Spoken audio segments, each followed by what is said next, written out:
Moon पूर्ण चंद्र ग्रहण के दौरान होता है। जब हमारी पृथ्वी चंद्रमा और सूर्य के बीच में आती है तो पूर्ण चंद्र ग्रहण लगता है। इससे चंद्रमा सूर्य की रोशनी से काफी हद तक छिप जाता है। इस साल होली पर 65 मिनट के लिए ब्लड मून का नजारा देखने को मिलेगा। जानिए ब्लड मून कैसे लगता है हमारी इस रिपोर्ट में।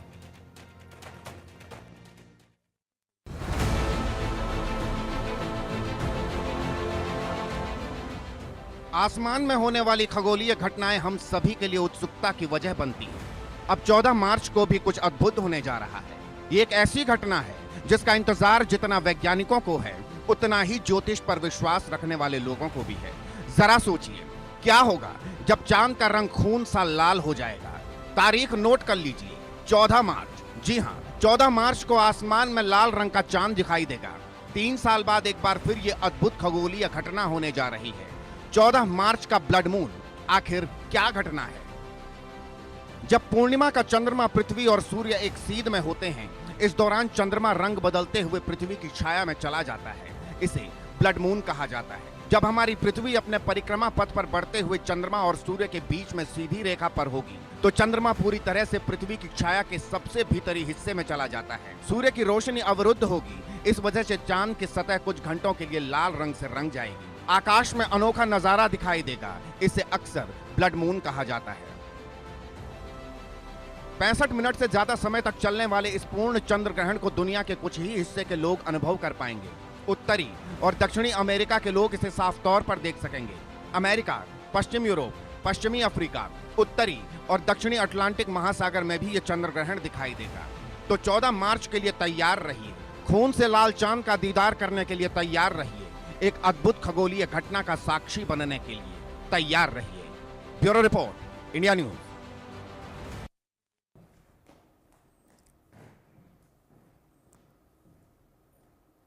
और चलिए अब इसी पर चर्चा करेंगे हम कि आखिरकार ये ब्लड मून भारतवासियों के लिए कैसा रहने वाला है, ये होली भारतवासियों के लिए कैसे रहने वाली है और इस चंद्र ग्रहण का क्या इम्पैक्ट जो है वो लोगों के जीवन पर पड़ने वाला है। इसके लिए हमारे साथ हैं हमारे खास मेहमान ज्योतिषाचार्य आचार्य जीतू सिंह जी हैं। मैम बहुत बहुत स्वागत है आपका इंडिया न्यूज़ पर। और साथ ही ज्योतिषी डॉक्टर रितु सिंह जी हैं। मैम आपका भी बहुत बहुत स्वागत है इंडिया न्यूज़ पर। कार्यक्रम की शुरुआत करेंगे और चर्चा इसी के साथ करेंगे। सबसे पहले जीतू जी आपका रुख मैं करना चाहूंगी।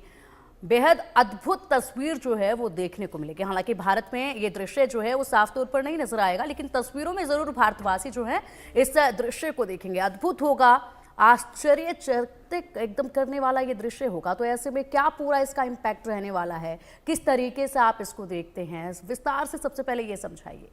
बिल्कुल, सबसे पहले तो बहुत बहुत शुभकामनाएं हैं होली के पर्व की, क्योंकि होली का पर्व जो है वो एक दिन का नहीं पूरे सप्ताह का मनाया जाता है। वैसे तो पूर्णिमा तिथि से ही शुरू हो जाता है होली का पर्व और पूर्णिमा तक चलता रहता है, यानी 15 दिन तो रहता ही रहता है। और मिनिमम 15 दिन तो हम इसको बहुत धूमधाम से मनाते ही हैं, लेकिन ये 15 दिन नहीं, ये पूरे महीना ही निकल जाता है पर्व के अंदर। लेकिन जब जब जैसे कोई एक अच्छा फेस्टिवल आता है, जो रंगों का फेस्टिवल खास करके हम कहते हैं, और ये बहुत खुशियों का फेस्टिवल होता है, और ऐसे में सिर्फ चंद्र ग्रहण बोल ही दिया जाए तो दिल के और दिमाग के अंदर एक कहीं ना कहीं घंटी बज जाती है कि यार पता नहीं क्या होने वाला है। देखिए, सबसे पहली बात आपको ज्योतिष होने के माध्यम से सिर्फ मैं ये बताना चाहती हूँ कि डर किसी भी चीज का इलाज नहीं है। समझना हर चीज का इलाज है। डर के आगे जीत है कहते हैं ना हम, यानी डर को आप छोड़ दीजिए तो आगे अच्छा ही अच्छा है। लेकिन जब हम वहम में और डर में घबराहट में पड़ जाते हैं तो अच्छी खासी चीज को हम खराब कर देते हैं। सबसे पहले ये मान लीजिए कि हमारे भारत में नहीं दिख रहा, ये तो पहले क्लियर हो गई। इसका मतलब आप रंगों का त्योहार मना सकते हो। लेकिन दूसरा इसका फैक्टर एक बहुत ही खराब होने वाला है, वो है कि पूरा वर्ल्ड वाइड इसका इम्पैक्ट बहुत दिखेगा। ये भी तो अच्छी बात नहीं है। और फिर 15 दिन के अंदर 2 ग्रहण पड़ने हैं, यानी 29 मार्च को फिर से ग्रहण पड़ने वाला। ये तो हमेशा संकेत जो है नेगेटिव ही देता है। अब यो इस तरीके के ग्रहण होते हैं, ये ट्रिगर करते हैं आपकी एनर्जी को, यानी आपकी एनर्जी को कहीं ना कहीं डिस्टर्ब करते हैं। और डिस्टर्ब करते हैं तो हमें क्या होना चाहिए, हम क्या डबल डिस्टर्ब होना चाहिए? नहीं, हमें संतुलन बना करके रखना चाहिए।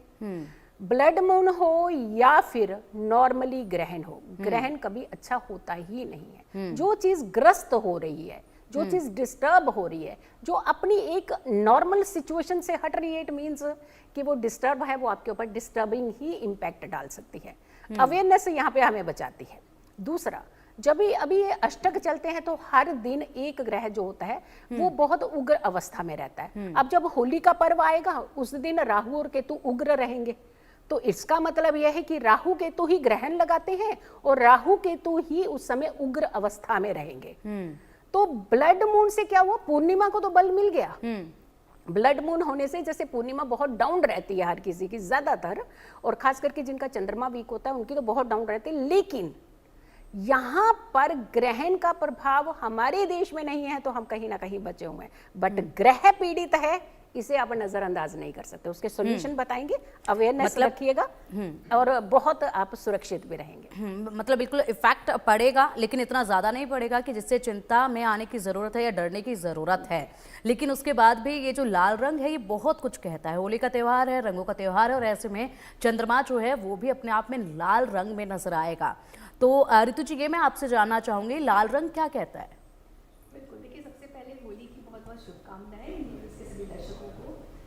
और लाल रंग क्या कहता है, क्योंकि इस बार ग्रहण है और चंद्र ग्रहण है, चंद्रमा लाल नजर आ रहा है। उसके पीछे देखिए वैज्ञानिक रीजन तो है ही कि चंद्रमा और सूर्य के बीच में जब पृथ्वी आ जाती है तो मोस्ट जितना ज़्यादा से ज़्यादा पार्ट चंद्रमा का ढक जाता है, और सूर्य की जितनी किरणें पड़ती हैं, क्योंकि सूर्य की किरणों में 7 रंग हैं हम सभी जानते हैं, और जो सबसे ऊपर वाली लेयर है ना, जो सबसे पहला रंग है वो है लाल।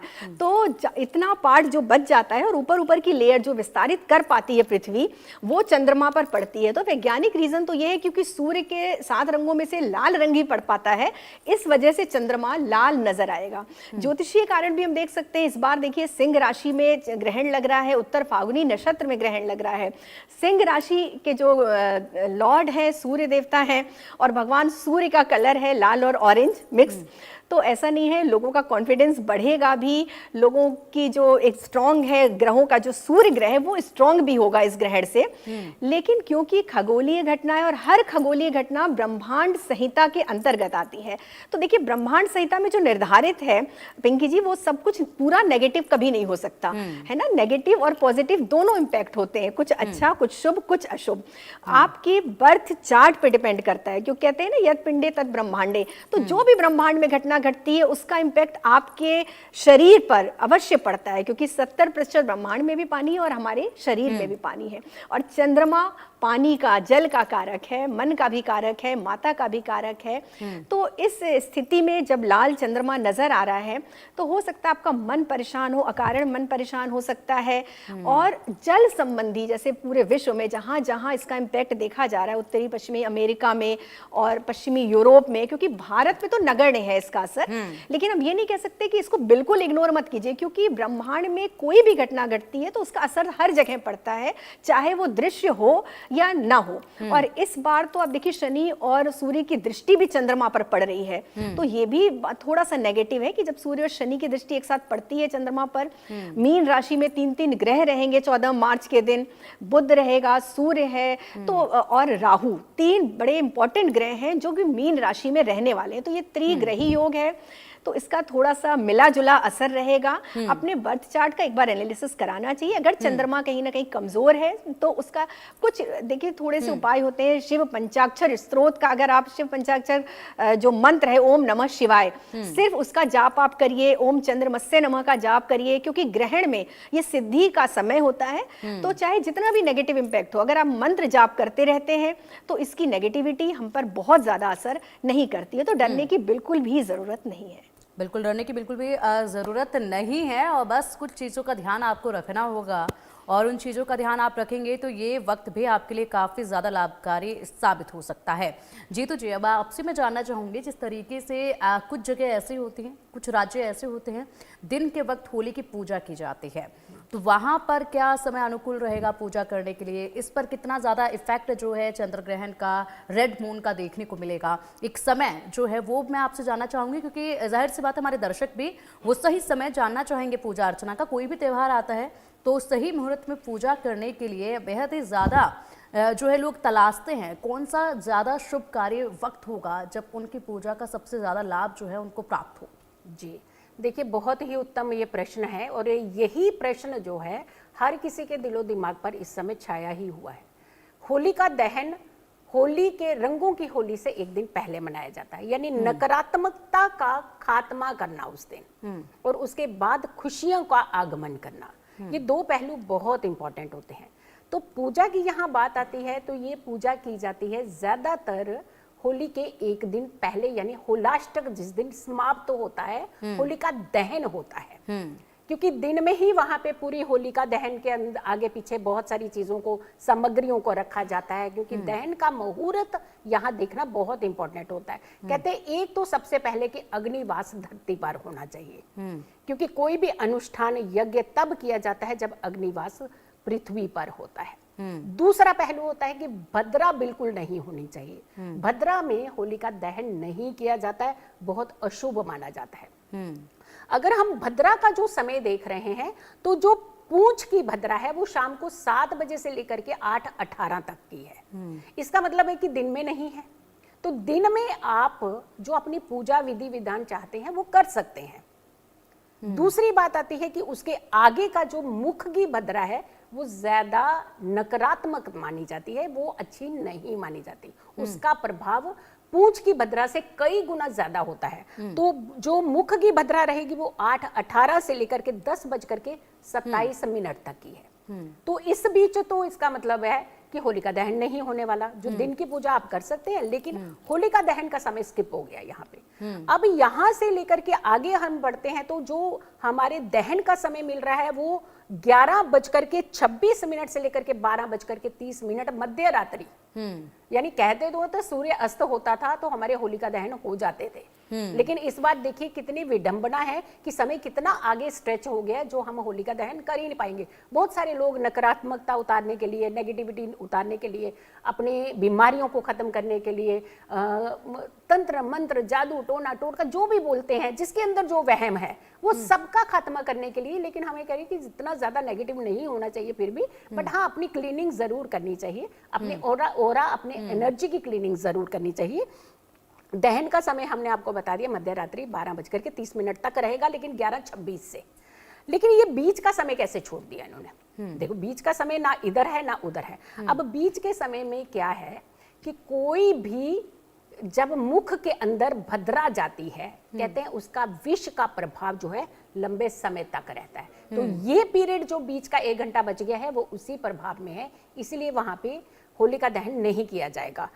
यहाँ पे जब होलिका दहन किया जा रहा है वो वृश्चिक लग्न है उस समय, और महाकाल का समय है वो, इसीलिए इस समय उत्तम रहेगा होलिका दहन करना। पूजा दिन में कर लीजिए, कोई दिक्कत नहीं है। और होली वाले दिन आप रंगों को जरूर मनाइए, लेकिन एक ऐसे 2 रंग एक ऐसे हैं जिसका प्रयोग आपने इस बार बिल्कुल नहीं करना है। वो ये भी हम आपसे जानेंगे, बिल्कुल ये भी हम जानेंगे आपसे। लेकिन इससे पहले मैं रितु जी से जानना चाहूंगी कि ब्लड मून का, इस चंद्र ग्रहण का किन राशियों पर सबसे ज्यादा इम्पैक्ट जो है वो देखने को मिल सकता है, और किन राशियों पर सबसे कम इसका प्रभाव रहेगा? वो कौन सी राशि होंगी जिनको इसका लाभ भी जो है वो मिल सकता है? बिल्कुल, देखिए सभी राशियों पर कोई भी ग्रहण हो या कोई भी घटना हो, उसका असर इम्पैक्ट सारी राशियों पर ही पड़ता है। यहाँ पर कुछ राशियाँ हैं, जैसे सिंह राशि की अगर हम बात करें, क्योंकि सिंह राशि में ही ये ग्रहण लग रहा है, तो सिंह राशि के जातकों को बहुत सावधान रहने की आवश्यकता है। इस दिन हो सकता है कोई बहुत इंपॉर्टेंट कार्य वो इस दिन ना करें। इस दिन क्या मतलब, ग्रहण जब भी होता है पिंकी, तो उसके 15 दिन पहले और 15 दिन बाद का समय थोड़ा नेगेटिव होता है और उस राशि पर असर डालता है। तो इस दौरान उन्हें कोई बड़ी डील, कोई बड़ा कार्य ऐसा नहीं आरंभ करना चाहिए, या कोई बड़ी इन्वेस्टमेंट नहीं करनी चाहिए। इसका ध्यान रखें। उनका स्वास्थ्य प्रभावित हो सकता है क्योंकि उसी राशि में ग्रहण है।